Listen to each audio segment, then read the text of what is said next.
le culte d'aujourd'hui est consacré aux enfants. Et quand je pensais en fait à ce culte, quand je pensais à cette journée, à la journée d'aujourd'hui, j'ai pensé en fait à un passage qu'on lit souvent, mais je me suis posé des questions par rapport à ce passage-là. Parce que c'est un passage en fait qui est tellement connu, qu'on connaît tellement bien, qu'on ne réfléchit plus en fait au sens profond de ce passage-là. Et dans la Bible, tous les passages sont importants, toutes les phrases sont importantes, tous les mots sont importants. Ça veut dire que si ce passage est écrit, ce n'est pas juste pour qu'on le lise rapidement, c'est pour qu'on le lise, qu'on l'étudie, qu'on le médite, qu'on comprenne et qu'on puisse appliquer ce que Dieu a prévu, qu'on puisse appliquer par l'intermédiaire de ce passage-là. Mais parfois, justement parce qu'on connaît trop bien certains passages, on ne fait plus attention, on ne se rend plus compte de la puissance de ce passage-là. On va le prendre ensemble dans Luc chapitre 18, versets 15 à 17. Luc 18, 15 à 17. Luc chapitre 18, nous lisons à partir du verset 15. On lui amena aussi les petits enfants, afin qu'il les touchât. Mais les disciples, voyant cela, reprenaient ceux qui les amenaient. Et Jésus les appela et dit, « Laissez venir à moi les petits enfants, et ne les empêchez pas, car le royaume de Dieu est pour ceux qui leur ressemblent. Je vous le dis en vérité, quiconque ne recevra pas le royaume de Dieu comme un petit enfant, n'y entrera point. » Et comme j'ai dit, tout à l'heure, ce passage, en fait, c'est un passage qu'on lit trop souvent, c'est un passage qu'on cite même, que beaucoup connaissent par cœur. Et donc, on ne fait plus attention à la puissance de ce passage. Et alors, en fait, que c'est très important ce que Jésus-Christ est en train de nous dire à ce moment-là. C'est important, en fait, parce qu'il nous parle de l'éternité à ce moment-là. Il nous parle de la manière dont on doit faire pour entrer dans le royaume de Dieu, de la manière dont on doit faire pour vivre, en fait, cette éternité-là. Et vous savez, dans la Bible, en fait, il y a des messages, il y a des instructions, il y a des enseignements que Dieu nous a donnés dans la parole de Dieu et qui nous permettent d'avoir des victoires sur la terre, qui nous permettent d'améliorer notre vie sur la terre, qui nous permettent de rencontrer des victoires, d'être vainqueurs ici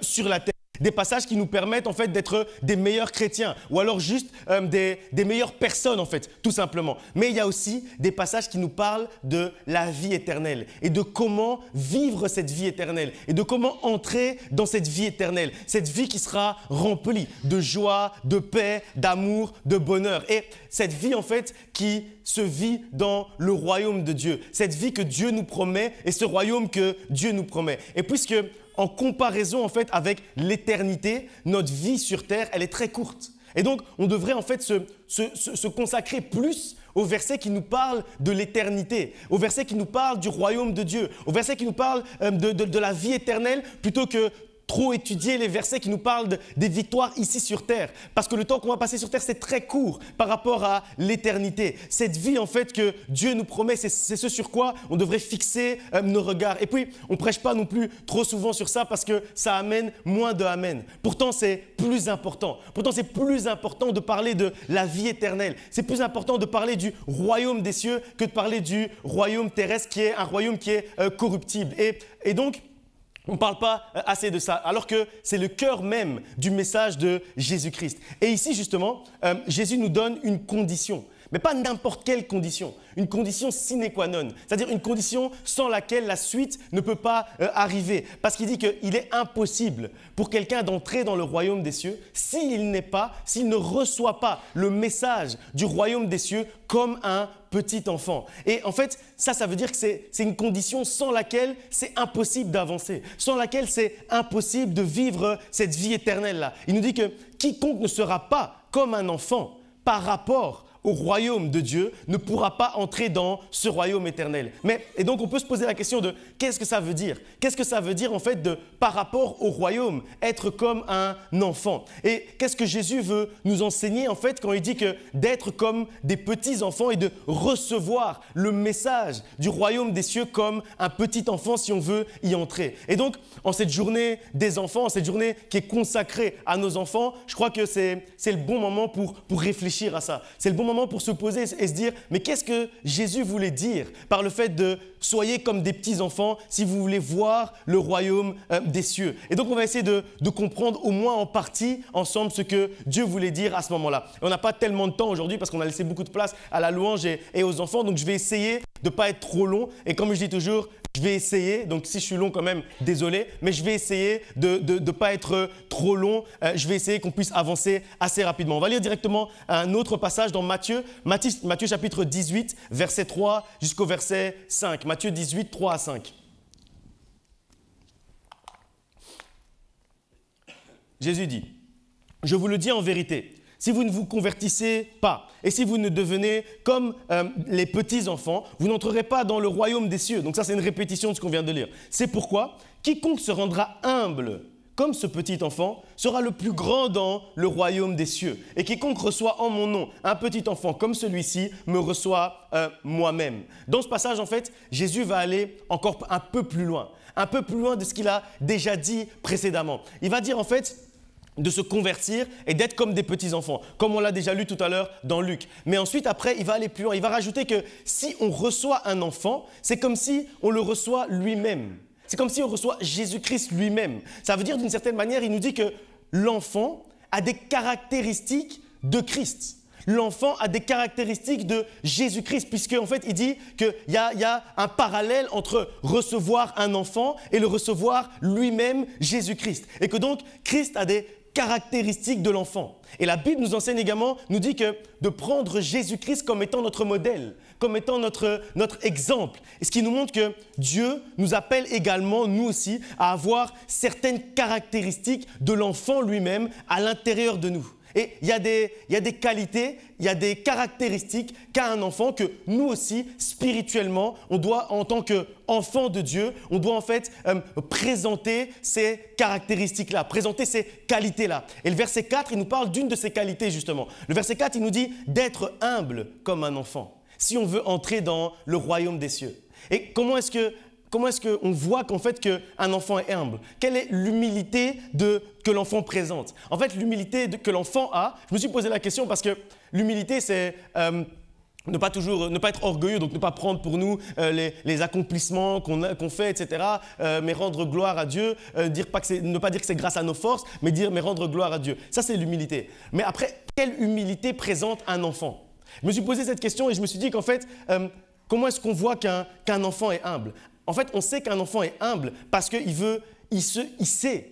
se rend compte lui-même de manière machinale, il se rend compte en fait qu'il a tout à apprendre. Et un enfant, si vous avez remarqué, il pose toujours beaucoup de questions. Parfois, on leur dit même d'arrêter parce qu'ils nous posent toujours plein de questions, parce qu'ils veulent toujours apprendre, parce qu'ils veulent toujours connaître des nouvelles choses. En fait, un enfant, il a la soif de la connaissance. Il a la soif de découvrir et d'apprendre de nouvelles choses, parce qu'il est conscient qu'il ne connaît pas encore assez, parce qu'il est conscient qu'il ne connaît pas beaucoup. Et notre humilité, en fait, dont la Bible nous parle, quand il met le parallèle par rapport à l'humilité d'un enfant, en fait, notre humilité doit nous pousser à avoir soif d'apprendre les choses de Dieu. C'est en fait l'humilité dont nous parle la parole de Dieu. Un chrétien, en fait, il devrait se lever chaque matin, chaque jour en se disant « Je vais apprendre quelque chose de nouveau sur Dieu aujourd'hui. Aujourd'hui, je vais, quoi qu'il arrive, à la fin de la journée, je saurai quelque chose de Dieu que je ne connais pas en ce matin, que je ne connaissais pas hier. Ce soir, je serai plus proche de Dieu que je le suis aujourd'hui, que je le suis ce matin. » Parce qu'en fait, on n'en sait jamais assez. Et c'est ça, en fait, l'humilité que présente un enfant. On ne connaît jamais assez la parole de Dieu. On peut lire et relire même le même verset plusieurs fois et à chaque fois, Dieu va nous enseigner d'une manière qui est différente. Et c'est pour ça en fait que je vous dis tout le temps qu'on doit avoir la faim de la parole de Dieu, qu'on doit avoir soif en fait de découvrir la nature et l'identité de Dieu. Parce que la nature et l'identité de Dieu sont incommensurables. C'est-à-dire on ne peut pas les arrêter, elles ont ni commencement, ni fin, ni largeur, ni profondeur, ni hauteur. Ça veut dire que c'est infini. Et donc ça veut dire qu'on ne connaît jamais assez. Et donc c'est pour ça qu'on doit avoir cette faim en nous de découvrir l'identité de Dieu, la nature de Dieu. Colossiens 3, chapitre 16 nous dit que la parole de Christ habite parmi nous. Ça veut dire qu'on doit être la demeure de la parole de Dieu. On doit être la demeure de la parole de Christ. Et on nous dit habite parmi nous, ça veut dire habite aussi avec nous. Pas seulement en nous, mais également avec nous. Notre maison en fait, ta maison, ton logement, là où tu habites, ça doit être le siège de la parole de Dieu. Ça doit être le siège de la parole de Christ. Ta maison, ton domicile doit être également le domicile de la parole de Dieu. Et vous savez, il y a une chose qu'on faisait quand on était petit, je vais vous raconter une petite anecdote, c'est que nous, chez nous à la maison, quand on était petit, la maison de notre enfance, partout, sur tous les murs, il y avait des versets. C'est-à-dire, tu marches, tu ne peux pas t'empêcher de lire la Bible. En fait, tu marches, tu vas à la salle de bain, dans le couloir, il y a un verset. Tu es obligé de lire et commencer à le retenir. Tu vas à la salle de bain, tu arrives à la salle de bain, il y a encore un verset qui est là pour toi et tu commences à le retenir. Tu vas dans ta chambre, tu te couches, tu ouvres tes yeux, il y a encore un verset. Et en fait, ça voulait dire que notre maison était la demeure de la parole de Dieu, la demeure de la parole de Christ. Et donc, partout où on allait, on était obligé de découvrir la parole. Et nos maisons devraient également être comme ça. Nos maisons devraient être des endroits où, si quelqu'un entre dans ta maison, qu'il le veuille ou qu'il ne le veuille pas, il apprend quelque chose de Christ. Qu'il le veuille ou qu'il ne le veuille pas, il connaît la parole de Dieu. Qu'il le veuille ou qu'il ne le veuille pas, il va découvrir Christ dans ta maison. Parce que c'est la demeure, parce que la parole de Christ demeure dans ta maison. La parole de Dieu a élu domicile dans ta maison. Et aujourd'hui, en fait, c'est ça qu'il nous faut. Il nous faut réellement des endroits en fait, qui ont une atmosphère de la parole de Dieu. Partout où tu vas, il y a seulement la parole de Dieu. Partout où tu marches dans ta maison, il y a la parole de Dieu et ça entre dans ta tête, ça entre dans ton esprit, ça entre dans l'esprit de tes enfants, ça entre dans l'esprit de ton mari, de ton épouse, peu importe. Ça rentre dans son esprit. Ils n'ont pas le choix. Parce que c'est là, parce que la parole de Christ habite à cet endroit-là. Et aujourd'hui, c'est ça qu'il nous faut en fait. Il faut que la parole vienne habiter chez toi. Il faut que la parole de Christ vienne habiter chez nous. Il faut que la parole de Christ se domicilie chez toi. Si on demande quelle est l'adresse de la parole de Christ, on doit donner ton adresse. Il faut que la parole de Christ se domicilie chez toi. Il faut que la parole de Dieu devienne ton colocataire. Partout où tu vas, il y a la parole. Partout où tu vas, il y a une Bible. Partout où tu vas, on entend même la parole qui est proclamée même en audio. On entend ça parce que la parole de Dieu doit élire domicile dans ta maison. Et l'humilité, c'est ça que ça nous amène. Ça nous amène en fait à comprendre que peu importe, même si on connaît, même si on est docteur, même si on est théologien, même si on est pasteur, peu importe le niveau, même si on a déjà lu la Bible 10 fois, on va encore découvrir quelque chose. Donc la parole de Dieu doit continuer à habiter dans notre maison. La parole de Christ doit continuer à habiter dans notre domicile, à se domicilier chez nous, parce qu'on ne connaîtra jamais assez. On aura toujours quelque chose à découvrir. Et donc l'humilité, c'est la première caractéristique commune entre l'enfant et le chrétien. L'humilité qui nous pousse à vouloir savoir plus, à vouloir connaître plus de notre Dieu et de son identité qui est la parole de Christ, parce que Dieu est la parole lui-même. Et la deuxième caractéristique que j'aimerais qu'on étudie ensemble, c'est la confiance. On va lire ensemble un passage dans Proverbes chapitre 3, versets 5 à 6. Proverbes 3, 5 à 6. Confie-toi en l'Éternel de tout ton cœur et ne t'appuie pas sur ta sagesse.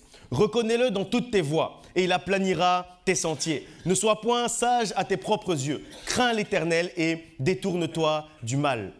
En fait, ces versets, ils font un peu le lien entre l'humilité et la confiance. Le lien entre les deux caractéristiques importantes qu'a l'enfant et que le chrétien doit également avoir. Il nous dit d'abord de ne pas être sage à nos propres yeux. Et ça, en fait, c'est une marque d'humilité, c'est une forme d'humilité de se dire que ce n'est pas moi qui vais décider si je suis sage ou pas. Ce n'est pas moi qui définis ce qu'est la sagesse. C'est une manière d'être humble, en fait, comme un enfant, de se dire « moi-même, tout seul, je ne peux pas être sage. Moi-même, tout seul, je ne peux pas avoir la sagesse parce que je ne connais même pas la définition de la sagesse. Mais avec l'aide de Dieu, si Dieu se déverse en moi, si la parole de Dieu prend domicile chez moi, si la parole de Dieu devient mon colocataire, alors à ce moment-là, je peux commencer à savoir ce qu'est la sagesse et je peux commencer à être sage. Et dans ce même passage, en fait, de Proverbes, on nous dit de nous confier en l'Éternel de tout notre cœur, c'est-à-dire de lui faire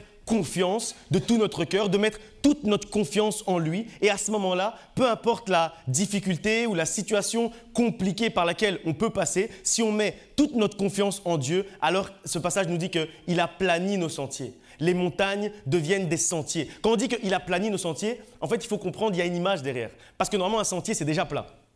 Donc quand on dit qu'il aplani nos sentiers, ça veut dire qu'il proclame déjà que c'est un sentier. Mais au moment où il l'aplani, c'est encore une montagne. Je ne sais pas si vous comprenez bien. Ça veut dire que quand Dieu dit qu'il aplani ton sentier, Ça veut dire qu'au moment où toi tu regardes, tu vois encore la montagne. Mais lui, il voit déjà le sentier. Lui, il voit déjà le chemin sur lequel tu vas marcher. Là où il y a une montagne aujourd'hui, là où une montagne se dresse devant toi, si tu fais confiance à Dieu, il y aura un chemin demain pour toi. Dieu va changer ta montagne en chemin. Dieu va changer ta montagne en sentier. Dieu va changer en fait ta montagne en chemin qui va t'amener vers ta terre promise. Et je dirais même, pour ne pas parler au futur, je dirais que Dieu est en train de changer ta montagne, la montagne qui est devant toi. Il est en train maintenant de la changer en chemin. Si tu lui fais confiance comme un petit enfant, si tu lui fais confiance, si tu acceptes de marcher avec lui, tu acceptes de lui tenir la main, peu importe ce qu'il y a devant toi, peu importe si tu vois une montagne, tu continues à lui tenir la main parce que tu as confiance que cette montagne va devenir un sentier,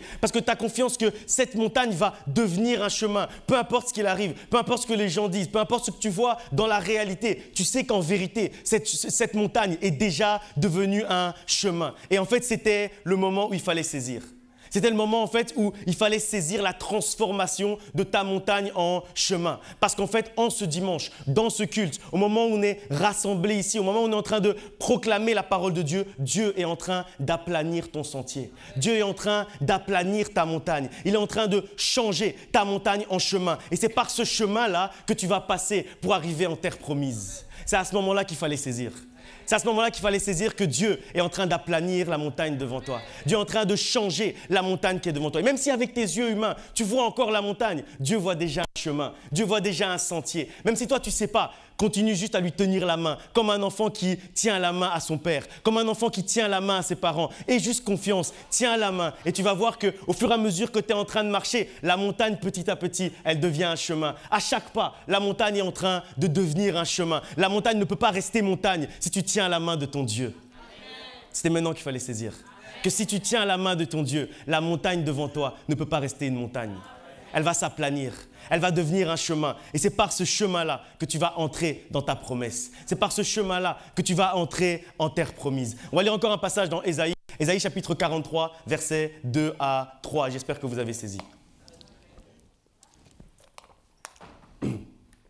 Si tu traverses les eaux, je serai avec toi.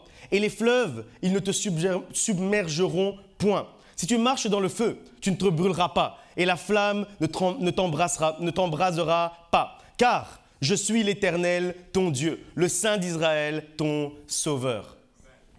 La confiance d'un enfant, c'est ça en fait. En fait, ce que décrit ce passage, c'est exactement la confiance d'un enfant. Peu importe où il marche, tant qu'il tient la main de son père, il n'a pas peur. Tant qu'il tient la main de son père, il est sans crainte parce qu'il sait que son père va le protéger. Et même si précédemment, il n'a jamais vu son père le protéger, il sait qu'il va le protéger parce qu'il est son père. Ça veut dire qu'il sait qu'il va le protéger non pas par ce qu'il fait, mais il sait qu'il va le protéger à cause de qui il est. À cause de sa nature même de père. Et en fait, c'est ce que Dieu t'appelle à faire aujourd'hui. C'est ce que Dieu nous appelle à faire aujourd'hui. Tenir bien fort sa main. Tenir fort sa main et même si on traverse l'eau, on ne va pas se noyer. Même si on marche dans le feu, on ne va pas se brûler parce que Dieu est avec toi, parce que Dieu est avec nous. Et j'aime bien la raison que Dieu va donner après. Vous voyez, la raison que Dieu va donner au verset 3, il dit pas en fait que tu ne vas pas te brûler ou tu ne vas pas te noyer parce qu'il va te protéger. Ou alors parce qu'il va agir. Il ne dit pas qu'il va faire quelque chose. Il dit juste qui il est. Il est juste en train de décliner son identité. Il dit, tu ne te noieras pas, tu ne te brûleras pas parce que je suis Dieu. Ça a l'air simple comme ça. Ça a l'air même trop simple quand on lit comme ça. Il dit en fait, parce que mon identité, c'est d'être l'Éternel des armées, le Saint d'Israël, le lion de la tribu de Juda, le sauveur de l'humanité. Et parce que c'est mon identité, tant que tu marches avec moi, tant que tu me tiens la main, il ne va rien t'arriver. Tant que tu me tiens la main, tu ne peux pas te brûler. Tant que tu me tiens la main, tu ne peux pas te noyer parce que je suis qui je suis. Pas parce que je fais ce que je fais, mais parce que je suis qui je suis. Et en fait, ça me fait penser au jour où on avait dit que Dieu mettait son identité en gage pour nous. Ça me fait penser à ça. Parce que là aussi, c'est ça qu'il fait en fait. Parce qu'il ne dit pas qu'il va agir. Il dit juste, tu ne te brûleras pas, tu ne te noieras pas parce que je suis Dieu. Parce que je suis le Sauveur. Et donc, il dit, tu ne te brûleras pas puisque je suis Dieu. Donc, si tu marches avec lui, tu ne te brûles pas parce qu'il est Dieu. Et si tu marches avec lui et que tu te brûles, alors il n'est plus Dieu.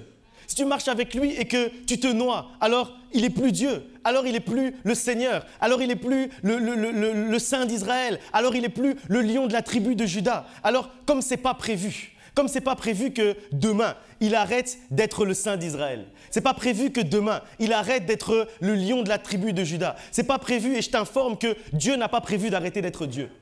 Et comme il n'a pas prévu d'arrêter d'être Dieu, ça veut dire que tant que tu marches avec lui, tu ne peux pas te brûler. Tant que tu marches avec lui, tu ne peux pas te noyer. Parce qu'il dit dans ce passage d'Ésaïe, il le dit bien, il dit « Si tu traverses les eaux, je serai avec toi ». Donc il dit « Il est avec toi, il marche avec toi. Et les fleuves ne vont pas te submerger. Si tu marches dans le feu, tu ne te brûleras pas et la flamme ne t'embrasera pas. » Est-ce qu'il dit « Parce que je vais mettre de l'eau quand il y aura le feu ?» Non, il ne dit pas ça, il dit juste « Car je suis l'Éternel, ton Dieu, le Saint d'Israël, ton Sauveur. » Et c'est quelque chose duquel on doit réellement prendre conscience. Ce n'est pas prévu que Dieu arrête d'être Dieu. Donc dis-toi que tu ne peux pas te brûler. Dis-toi que tu ne peux pas te noyer. Parce que à partir du moment où ce n'est pas prévu qu'il arrête d'être Dieu, ce n'est pas prévu non plus que tu puisses te noyer.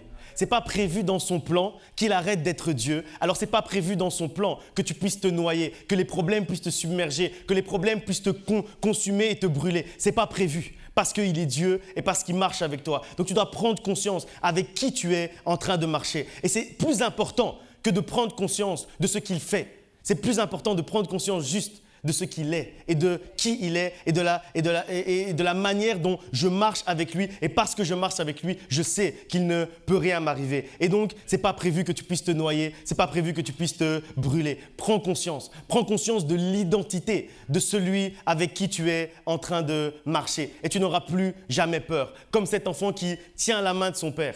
Et il n'a jamais vu en fait, quand il tient la main de son père, et que des bandits arrivent. En fait, l'enfant, il n'a jamais vu son père se battre avec des bandits.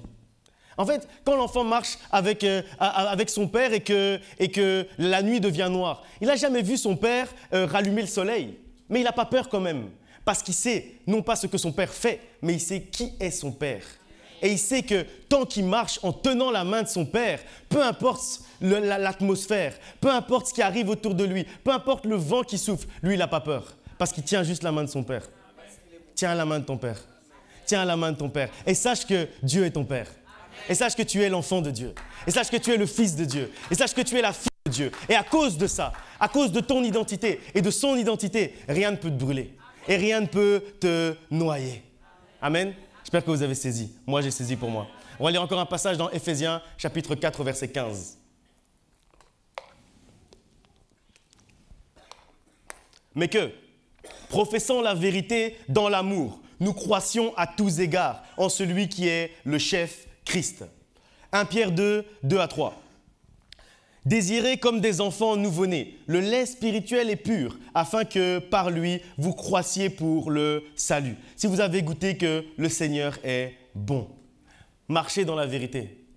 Agir de manière vraie. C'est également une des caractéristiques, la troisième caractéristique qui m'intéresse de l'enfant. Et c'est également la troisième caractéristique que devrait présenter également l'enfant de Dieu, le chrétien. Un enfant, en fait, il dit la vérité. Il ne sait pas faire autrement. Quand il commence à parler, en fait, un enfant, il ne sait même pas mentir. On dit qu'il y a un âge, je ne sais plus à quel âge, où il commence à avoir l'âge de raison et il commence à pouvoir mentir. Mais avant ça, il ne sait même pas mentir. Il dit toujours la vérité. Et plus tard, en fait, il va l'apprendre, il va apprendre à mentir. Mais le petit enfant, parce que ce passage, et Jésus-Christ, il parle toujours des petits enfants. C'est-à-dire des enfants bien précis. Et ces enfants-là, eux, ils ne savent même pas mentir. Et les passages qu'on vient de lire nous montrent que marcher dans la vérité nous amène en fait la croissance. Ça permet en fait de grandir. Et dans 1 Pierre, on lit quelque chose qui est tellement simple. On nous dit de désirer le lait spirituel qui fait grandir si on a goûté que le Seigneur est bon. Et là, en fait, c'est encore une fois, c'est l'attitude de l'enfant. Un enfant, il n'est pas compliqué. Ça veut dire que quand il a goûté quelque chose de bon, il va continuer à vouloir prendre cette chose. Il va continuer à vouloir manger ou boire cette chose. Si vous lui donnez du lait, il se rend compte que le lait est bon. Demain, il va encore demander du lait. Il est très simple. Ça veut dire, en fait, on doit être très simple aussi dans notre manière d'agir. Ça veut dire que si tu as déjà goûté que Dieu est bon, si tu as déjà goûté que l'Éternel est bon, ne laisse pas les gens encore essayer de trouver des doctrines, des trucs bizarres comme on aime bien raconter dans notre ère ici. Là. Ne laisse pas ça. Tu as déjà goûté. Tu as déjà goûté Dieu, tu as déjà goûté son action, tu as déjà goûté l'Éternel des armées, tu as déjà goûté qui il est, tu connais déjà un peu de son identité, tu as déjà un avant-goût de son identité. Alors pourquoi tu vas chercher autre chose? Ce passage il nous dit, soyons comme des enfants. L'enfant, quand il a trouvé quelque chose de bon, il continue à rester dans cette chose qui est bonne. Il est aussi simple que ça. Et ce passage, en fait, il dit que c'est simple, mais ça doit en fait aussi faire partie de notre attitude par rapport aux choses de Dieu. On a goûté que l'Éternel est bon. On a expérimenté comment la paix de Dieu peut nous environner. On a expérimenté comment l'amour de Dieu est bon pour nous. Alors, soyons comme des enfants. Continuons simplement à toujours chercher et à nous alimenter avec cet amour-là, avec cette paix-là, avec cette joie-là. Et ce qui va se passer, c'est comme dit ces passages, on va commencer à croître, on va commencer à grandir dans la foi. Et il ne faut pas compliquer inutilement ce qui n'est pas compliqué. Soyons juste comme des enfants, soyons simples comme des enfants. Si on a goûté que l'Éternel est bon, continuons juste à chercher l'Éternel. Continuons juste à professer la vérité dans l'amour, comme dit ce passage. Et à ce moment-là, on va croître à tous égards en celui qui est le chef, Jésus-Christ. Et puis après, on nous dit de désirer comme des enfants le lait spirituel et pur. Ça veut dire ne vous laissez pas avoir par des choses qui ressemblent un peu, mais qui ne sont pas le vrai lait. Ce passage nous dit que c'est le lait spirituel et pur. Ça veut dire qu'il ne faut pas se laisser avoir par quelque chose qui ressemble mais qui n'est pas vraiment. En fait, le lait qu'on doit prendre, c'est le lait pur. Ça veut dire que si on vient vous présenter un lait qui est un peu jaune, ne prenez pas. Ça ressemble à du lait, mais vous allez être malade quand vous allez prendre ce lait-là. Et il faut faire très attention, surtout dans les temps dans lesquels on est aujourd'hui. Il y a beaucoup de choses qui ressemblent à la parole de Dieu, mais qui ne sont pas vraiment la parole de Dieu. Et donc, il ne faut pas prendre n'importe quel lait. Ce passage nous dit bien, il précise bien, et vous savez, je vais encore répéter, dans la Bible, chaque mot est important. Donc, ça veut dire qu'on ne nous a pas juste dit de prendre le lait. On n'a pas juste dit de prendre le lait spirituel. Parce que la spiritualité, c'est bien, et il y a des mauvaises spiritualités aussi. Donc, quand on dit de prendre le lait spirituel, on rajoute après, le lait spirituel est pur. Ça veut dire qu'on rajoute, on précise bien, le lait spirituel que tu dois prendre, c'est le lait spirituel pur. La parole de Dieu avec pureté, la parole de Dieu avec exactitude. Pas quelqu'un qui va rajouter une phrase, un mot, une virgule à la parole. Non, non, non, non, non, non. La parole de Dieu pure, telle qu'elle sort, de Genèse à Apocalypse, sans rien rajouter et sans rien enlever. Vous savez, quand je prépare les prédications, parfois je parle avec maman pasteur, je lui parle un peu de la prédication que je vais donner. Et si j'ai pris un verset, aujourd'hui par exemple j'ai pris un verset et à la fin je ne l'ai pas lu parce que ça ne concernait pas en fait ce dont on allait parler. Et elle me dit toujours, mais tu ne peux pas faire ça. Même retirer, même si ça ne concerne pas, tu ne peux même pas retirer ce passage-là. Même si ce n'est pas dans le thème, tu dois laisser quand même. On doit être dur comme ça. On doit être presque extrémiste comme ça. C'est-à-dire on ne peut rien enlever à la parole de Dieu. La parole de Dieu, c'est écrit comme ça, de Genèse à Apocalypse. C'est écrit comme ça. On ne doit rien retirer, ça sort comme ça sort, c'est comme ça.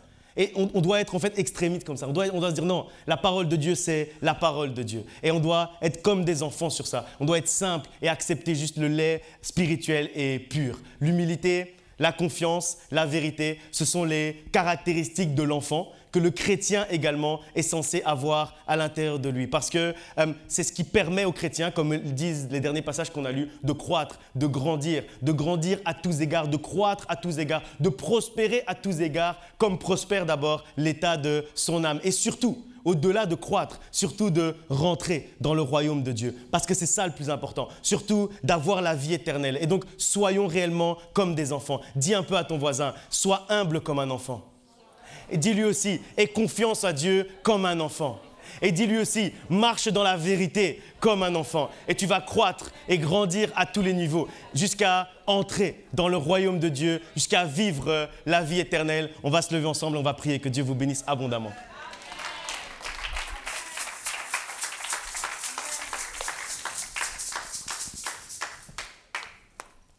On va prier ensemble pour que Dieu crée en nous ce cœur. Pour que Dieu crée en nous ce cœur d'enfant, ce cœur qui est humble, qui cherche à connaître Dieu, qui cherche à connaître la parole de Dieu et qui se rend compte qu'en fait, il ne connaît rien et qu'il doit connaître plus. Que Dieu puisse créer en nous ce cœur humble, que Dieu puisse créer en nous ce cœur rempli de confiance, que Dieu puisse créer en nous ce cœur rempli de la vérité, que Dieu puisse créer en nous réellement ce cœur pur qui veut recevoir quelque chose de pur. Prions ensemble. Père éternel, Dieu de gloire, nous approchons devant ton trône maintenant et nous te demandons, Seigneur, que tu puisses, Seigneur, travailler nos cœurs, que tu puisses façonner nos cœurs en ce dimanche. En ce dimanche, façonne le cœur de quelqu'un. En ce dimanche, change le cœur de quelqu'un. En ce dimanche, Seigneur, nous te demandons réellement qu'aujourd'hui, tu puisses réellement façonner nos cœurs de la manière dont toi, tu veux que nous soyons. De la même manière dont tu as dit, Seigneur, qu'il est impossible à quelqu'un d'entrer dans le royaume de Dieu s'il naît comme un enfant. Aujourd'hui, nous voulons, Seigneur, être comme des petits enfants. Aujourd'hui, Seigneur, nous voulons être remplis remplis, Seigneur, de confiance en toi. Aujourd'hui, Seigneur, nous voulons être remplis d'humilité. Aujourd'hui, Seigneur, nous voulons prendre conscience qu'aujourd'hui, Seigneur, devant toi, nous ne connaissons rien. Alors nous voulons, Seigneur, que ta parole puisse habiter avec nous, que ta parole puisse habiter parmi nous, que ta parole puisse habiter, Seigneur, à côté de nous, que dès aujourd'hui, Seigneur, que ta parole puisse élire domicile dans notre maison. Qu'aujourd'hui, Seigneur, le domicile de la parole de Dieu puisse être notre maison. Que nous puissions devenir aujourd'hui colocataires de la parole de Dieu. Que notre vie, que notre maison, que nos appartements, que là où nous habitons, Seigneur, que ce soit, Seigneur, l'atmosphère de la parole qui domine. Que réellement, nous puissions te découvrir un peu plus chaque jour. Que chaque jour de notre vie, nous puissions encore nous approcher de toi. Que chaque jour de notre vie, nous puissions encore plus découvrir ton identité, découvrir ton caractère, découvrir ta personnalité. Qu'aujourd'hui, Seigneur, nous puissions prendre conscience de cette humilité, que nous puissions aujourd'hui être remplis de cette humilité, qu'aujourd'hui, Seigneur, nous puissions être remplis de cette confiance, qu'aujourd'hui, Seigneur, nous puissions te tenir la main, Seigneur, être convaincus que rien ne va nous arriver. Aujourd'hui, Seigneur, je proclame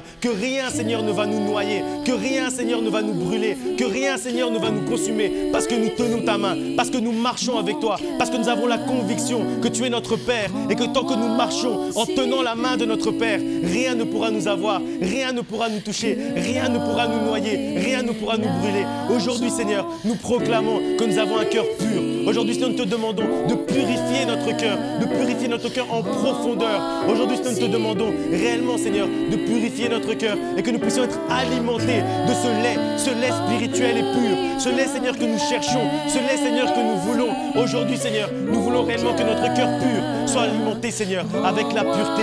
Aujourd'hui, Seigneur, nous voulons réellement, Seigneur, tourner uniquement nos regards vers toi. Nous voulons, Seigneur, laisser que personne, Seigneur, ne puisse nous laisser, que personne, Seigneur, ne puisse nous troubler, que personne, Seigneur, ne puisse nous avoir, ne puisse, Seigneur, nous faire croire, Seigneur, que c'est le bon lait, alors que c'est le mauvais lait. Aujourd'hui, Seigneur, nous voulons, Seigneur, que tu mettes en nous le discernement. Mets en nous le discernement afin que nous puissions voir, afin que nous puissions savoir la manière dont nous devons agir. Quelle nourriture spirituelle nous devons prendre et quelle nourriture spirituelle nous devons rejeter aujourd'hui.